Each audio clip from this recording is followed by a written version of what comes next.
Al Jazeera Podcasts.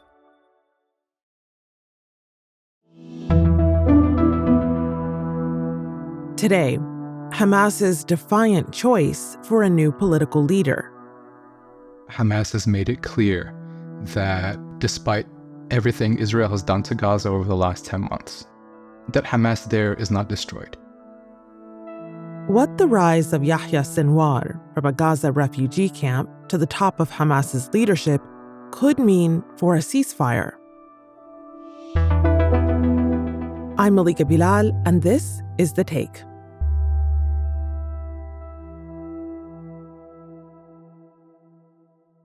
This notion of him being a hardliner comes from the fact that he's been very stubborn about what his overall goals are, or what he believes Hamas's overall goals should be, which is, they see themselves as a national liberation movement, and their goal is to liberate Palestine and for Palestinians to have their own state and independence. He's not willing to compromise on that in the long term. My name is Mohammad Alsaafin. I'm a senior producer with AJ+. I work on explainers, and for the last few years, I've been doing a lot of long-form explainers on Hamas and on Palestinians and the Palestinian issue in general. Mohammed, welcome back to The Take. It's good to have you. You know that last week, Yahya Sinwar was announced as the new political chief at large of Hamas. And that followed the assassination of Ismail Haniyeh in a suspected Israeli attack in Iran on July 31st. So Sinwar is his successor. I want to start with his background. What from his early life shaped who he is today? Yahya Sinwar was born in the 1960s in the Khan Yunis refugee camp in southern Gaza to a family of refugees who were forced out of their homes by Israel. Sinwar's family is from Majd al-Asqalan, which today is known as the Israeli city of Ashkelon. Ashkelon is so close to Gaza that you can actually see it from Gaza. So the desire to return to their homelands to fight for independence shaped Sinwar from a young age. In the 80s, he was a college student, by some accounts more interested in kind of student activism than he was in studying.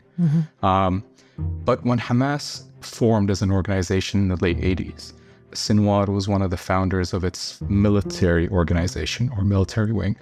And that's what led to him being jailed by Israel. So I think in 1988, he was imprisoned and he was sentenced to several life sentences, accused of participating in the killing of collaborators or soldiers. So Sinwar spent a huge chunk of his life in Israeli prison. And this actually sets him apart from a lot of other Hamas leaders. It was an extremely formative experience for him. He essentially grew up in jail, became a man in jail. And what's interesting is, until his release, Sinwar wasn't really well known to Palestinians. He was behind bars, and he missed the first Palestinian uprising, the first Intifada. He missed the Oslo Accords, peace agreement between the Palestinian Authority and Israel. He missed the second uprising, the second Intifada. He missed the end of the collapse of the Oslo process, the collapse of the peace talks. He missed Hamas winning elections, Hamas forming a Palestinian government. So he was not just kind of absent on the ground, but absent from most people's kind of consciousness. No one really knew who he was outside of Hamas leadership. But by all accounts, while he was in jail, he was an organizer. He organized Palestinian prisoners. And Sinwar spent the 22 years he was in prison, other than organizing his fellow prisoners, learning Hebrew. He actually gave a TV interview to an Israeli news channel from jail in Hebrew. The Israelis must understand that as Hamas activists, we will not be lovers of Israel. So I think this is the first Hamas leader, or the overall leader of the group, who can speak to Israelis in their own language. But one of the most major events that he was linked to was in 2006, the Qassam Brigades, Hamas's military wing, captured an Israeli soldier on the border with Gaza. At age 19, Khaled was taken by Palestinian fighters from Gaza in a daring cross-border raid. 2 other soldiers were killed, and Khaled was taken into Gaza through an underground tunnel. And they captured him to free their prisoners in Israeli jails. And 5 years later, in 2011, they concluded a prisoner swap with Israel. Hamas is releasing 25-year-old Gilad Shalit, an Israeli soldier who's been held by Hamas since 2006. And Israel is releasing more than 1,000 Palestinian prisoners. And the most senior prisoner released in that swap deal was Yahya Sinwar. Wow. He returns to Gaza, rejoins Hamas, and starts to rise through the ranks, playing a key role in its military and its political strategies. And then by 2017, he's elected the leader of Hamas in the Gaza Strip. So he has been at the head of power now for many years. What have we learned in that time about his style and his views on the Israeli occupation? What's interesting is Sinwar last week succeeded Haniya as the head of Hamas. In 2017, he succeeded Haniya as the leader of Hamas in Gaza. So then was this not a surprise at all? Was this a known shift of power? I think the surprise was in that Hamas chose Sinwar to be their leader in the current conditions that the group is in. Sinwar is underground. And yes, he was a wanted man by Israel, but there was kind of a balance of deterrence between the two sides. And Sinwar was a public figure in Gaza. He operated openly. He held regular press conferences. The people have gone out today to confirm holding on to their land, their right to return. When you compare him to Haniya, for example, Haniya was a diplomat. He was very refined in the way he talks. He was an orator. Sinwar is not like that at all. He talks like a regular, everyday man. Some people criticize him actually for being too coarse in the way he talks. He's very sarcastic. He's a bit of a trash talker. He's often kind of couched these days as a hardliner, especially in comparison to Haniya. What's interesting is I find that to be pretty reductive and a little bit lazy. And there's been quite a few high-profile write-ups on Sinwar since October 7th, because he's considered the architect of the attack. And every time I read them, I'm struck by how the writers seem to come at it from a place of, who is this mysterious guy? What could possibly be animating him? And it's strange to me as someone who understands Arabic, watches Arab media, but also is from Gaza, so pays attention to local news from Gaza. Sinwar was never kind of presented himself as a mysterious guy or off limits or hidden. Wow. He's been very public, right? You can go online and look him up, especially in Arabic, and you'll find thousands of hits, of video clips of him speaking very openly about his goals, his motivations, his political outlook. So he's not a mystery. In a Vice News interview in 2021, he said, we can't be the perfect victims. If the siege isn't lifted, if the conditions aren't improved, if Palestinians aren't able to gain their rights, then we're going to fight. We have to defend our people with the available means, with what is available to us. This is what's available to us. What can we do? Do we raise the white flag? We will not raise the white flag. So he's not someone who speaks of kind of a peaceful resolution in a very kind of kumbaya kind of way, obviously. But, when Sinwar became the leader of Hamas in Gaza, this was at the time of the Great March of Return.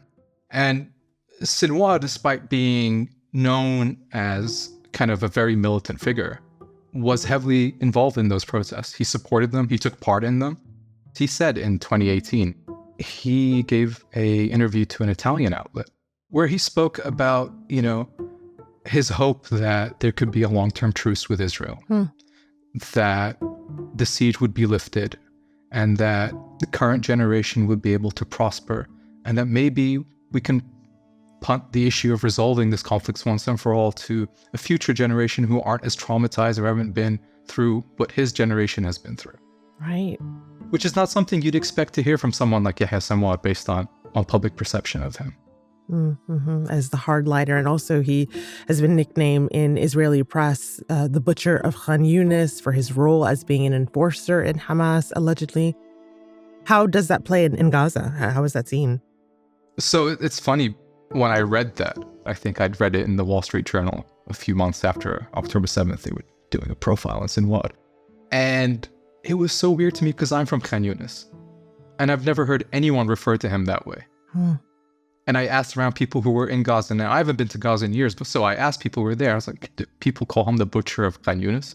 No one had ever heard of that. So I guess this also plays into this perception in Western media.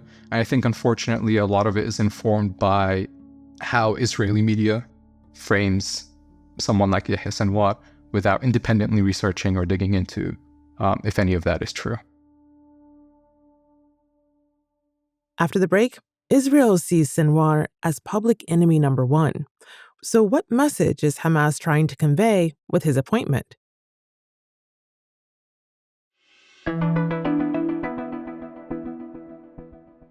So, Mohammed, as you mentioned earlier, Yahya Sinwar is believed to have orchestrated the October 7th attack in Israel. And Israel has made it clear that they intend to kill Sinwar. And there he's seen as public enemy number one. Is there a message that Hamas is trying to convey with his appointment? Absolutely. I think in one word, the message is defiance. I think Hamas has made it clear that despite everything Israel has done to Gaza over the last 10 months, that Hamas there is not destroyed. And in fact, the center of gravity for the movement remains in Gaza. I think the second thing is, like you mentioned, Israel says that they will go after him until they kill him. Being the leader of Hamas, being assassinated is a job hazard. Yeah. Every single one of Sinwar's predecessors has been assassinated, bar, I think, Khaled, who survived an assassination. So anyone who takes up this mantle knows that his life is likely going to end with an Israeli airstrike or drone strike, right? But these are people who believe in their cause and they believe in their fight. And I think in terms of what a lot of people these days are concerned about, the negotiations for a ceasefire, it also sends the message that Yahya Sinwar remains the main address for any negotiations and any final decision on a ceasefire in this war. What do we know about how that might happen logistically? Because he's believed to be still in Gaza, hiding, of course, from Israel and Israeli attacks.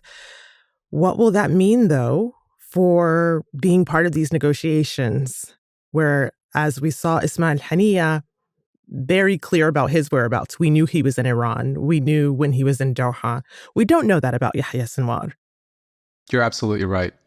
The only statement we've had from him from October 7th was a written statement that he released, I believe it was in April, which was a statement of condolence. He sent it to Ismail Haniyeh when Haniyeh's children and grandchildren were killed by Israel. At the same time, we do know from day one that when the negotiations for a ceasefire began, Sinwar was involved. What the logistics of that are, we don't know. We know that the group's representatives in Doha were the ones passing on the messages from the leadership in Gaza. When we say leadership in Gaza, that's effectively Yahya Sinwar. So I don't think that it necessarily means that there's going to be a major change in how those negotiations are conducted. Interesting. Because I think Sinwar was always involved in them. And I think Sinwar was always going to be someone who has the final say in approving the terms of the deal. As for how he would, operate as a leader in these conditions, Hamas is built to not rely on any one person because of the ever-present threat of assassination.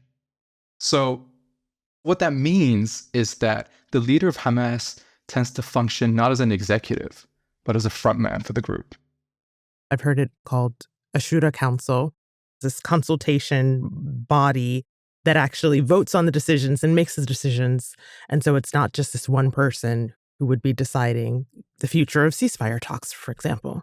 Correct. Well, obviously, as a leader, you probably have a little more weight and cachet, but that doesn't mean that he or anyone else in his position can take unilateral decisions without, being approved by everyone.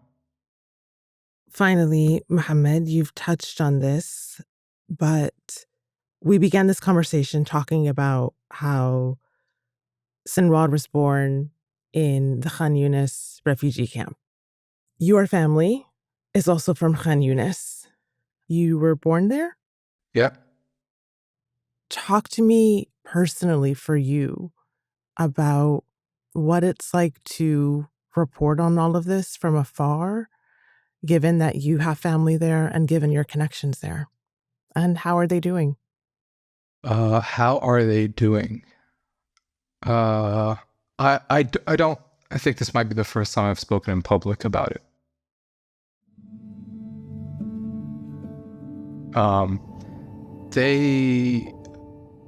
We don't have anything left. And my family's situation is absolutely no different from anyone else's in Gaza. When I say we don't have anything left, I'm talking about multiple generations of aunts, uncles, and cousins who have worked themselves to the bone to build something for themselves in one of the toughest economic conditions in the world. No one in my family has a home to return to. They've all been bombed. They've all been destroyed. The house that my grandparents built and that my uncles expanded in the refugee camp in Gaza, where I would spend my summers as a child, was bombed in February. I saw a video of it, and it's very shocking to see something that you know so intimately looking like that. And then a few weeks later, I got another video where there was nothing left. I'm so sorry. The Israelis had gone in and flattened the house. It was just a pile of sand. It's very difficult to report on this. You kind of have to disassociate a bit. And it's very difficult to see something, and to see something so horrific live streamed for 10 months with absolutely no sign of it slowing down. Yeah. It makes you question a lot of things that you thought about this world and this world's capacity for tolerating horror.